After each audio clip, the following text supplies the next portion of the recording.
जय हिंद दोस्तों। मैं अभिनीश स्वागत करता हूं आप सभी का इंडिया मार्गदर्शन के इस यूट्यूब चैनल पर। आज की हमारी कहानी है योग्यता एवं व्यवसाय का चुनाव, जिसके राइटर हैं माधवराव सप्रे।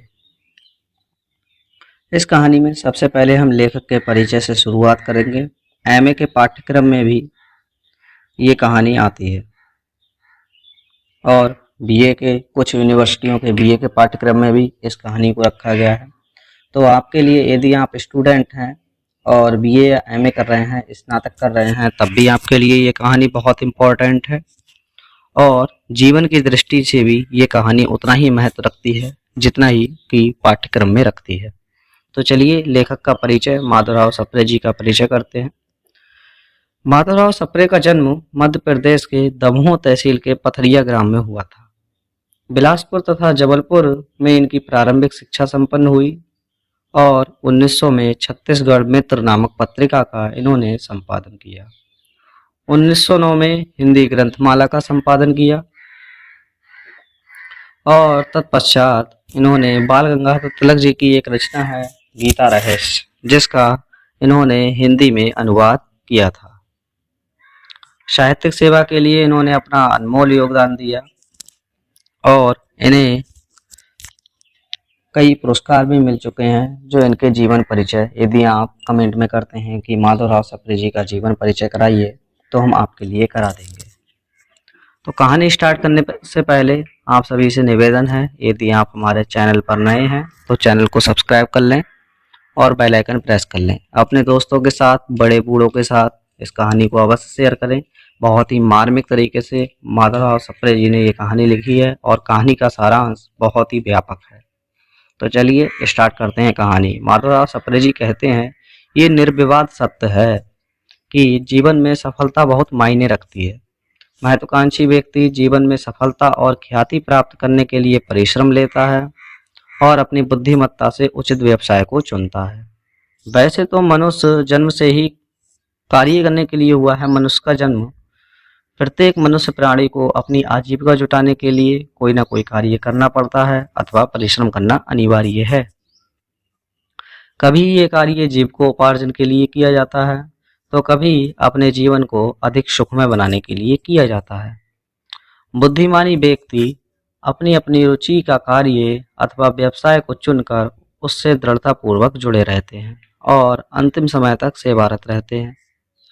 औरों के लिए रोजगार एवं रोजी रोटी के जो साधन जुटाते हैं, यही जीवन का सफलता का मूल मंत्र होना चाहिए। अर्थात जो व्यक्ति स्वयं के रोजगार के साथ साथ दूसरों के लिए भी रोजगार एवं रोजी रोटी का साधन जुटाता है, वह जीवन का सफलता का मूल मंत्र, उसी को कहा है माधवराव सप्रे जी ने।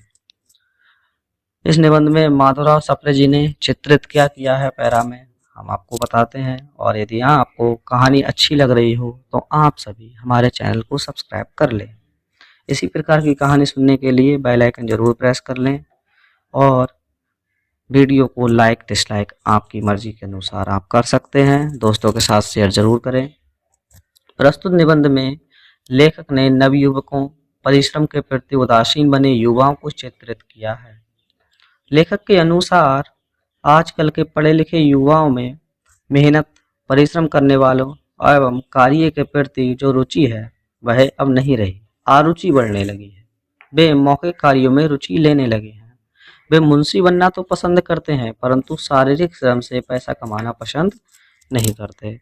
आगे निबंध इस प्रकार स्टार्ट होता है। माधवराव सप्रे जी कहते हैं कि विद्यार्थी दशा से गुजर रहे नवयुवकों से लेखक माधवराव सप्रे जी आह्वान करते हैं कि उन्हें शारीरिक श्रम करने से परहेज नहीं करना चाहिए, बल्कि जिस व्यवसाय को वे चुनते हैं उसे हर व्यवसाय को दृढ़ता पूर्वक करना चाहिए।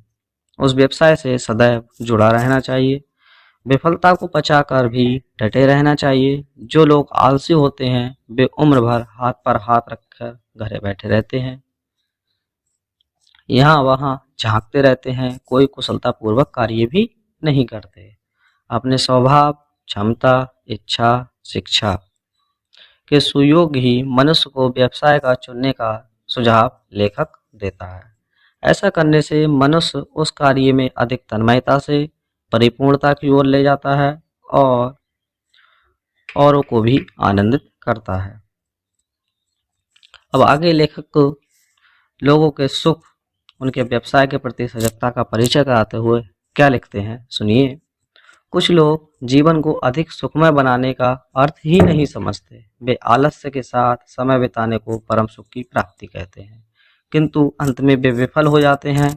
एक बड़े अधिकारी, किसी भी अधिकारी को ले लीजिए, उनका उदाहरण देते हुए लेखक कहता है, माधवराव सप्रे जी कहते हैं कि बड़ा अधिकारी जीवन भर सरकारी नौकरी करता है। निवृत्ति के बाद वह मजे में जीवन बिताने की ठान लेता है, किंतु कुछ ही दिनों में घर बैठे बैठे तंग आ जाता है और अपने पूर्व जीवन को ही सुखपूर्ण महसूस करने लगता है। हर कर्मयोगी मनुष्य को अपनी रुचि का व्यवसाय चुनते समय विवेक से काम लेना चाहिए। जल्दबाजी नहीं करनी चाहिए और ना ही बोझ समझकर काम करना चाहिए, बल्कि अपना कर्तव्य समझकर कार्य करना चाहिए। उसे किसी पाप का प्रायश्चित नहीं समझना चाहिए, तभी सुकून एवं सफलता हासिल होगी। नवयुवकों के लिए लेखक माधवराव सप्रे जी कहते हैं, कभी कभी नवयुवक गर्मजोशी में किसी व्यवसाय को चुनते समय बुद्धिहीनता का परिचय देते हैं।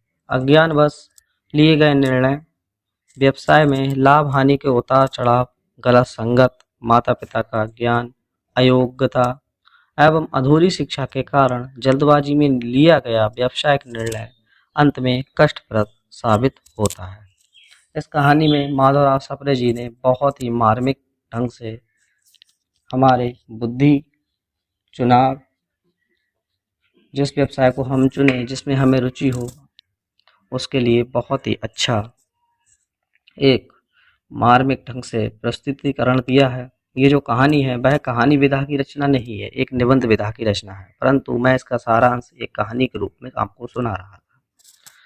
चलिए उद्देश्य देखते हैं। कहानी का उद्देश्य माधवराव सप्रे जी के अनुसार क्या है। प्रस्तुत निबंध के माध्यम से लेखक काम के महत्व को समझाते हुए कहता है कि प्रत्येक मनुष्य को जीवन निर्वाह के लिए कोई न कोई कार्य करना पड़ता है। जिन्हें जीवन निर्वाह के लिए काम की आवश्यकता नहीं है, उन्हें भी अपने जीवन को सुखमय बनाने, समय काटने के लिए कुछ न कुछ कार्य करना पड़ता है। कुछ नवयुवक परिश्रम को लज्जापूर्वक कार्य समझते हैं, अपने माता पिता पर भार बने रहते हैं। रोजी रोटी का प्रश्न हल करना उन्हें अपनी बेइज्जती लगती है, लेकिन देर सवेरे वे परिश्रम को ही परम सुख समझते हैं और अतः प्रत्येक व्यक्ति का कर्तव्य है कि वह यथा समय अपने लिए उचित कार्य का चुनाव करे और समय बर्बाद ना करे। चलिए हमारी कहानी यहीं पर समाप्त हो जाती है और ऐसी ही कहानी और सुनने के लिए आप हमारे चैनल को सब्सक्राइब कर लें। इंडिया मार्गदर्शन आपके लिए कहानियाँ निरंतर लेकर आता रहेगा, जो आपके पाठ्यक्रम से भी संबंधित होंगी, जीवन से भी संबंधित होंगी। कोई भी इन्हें सुन सकता है।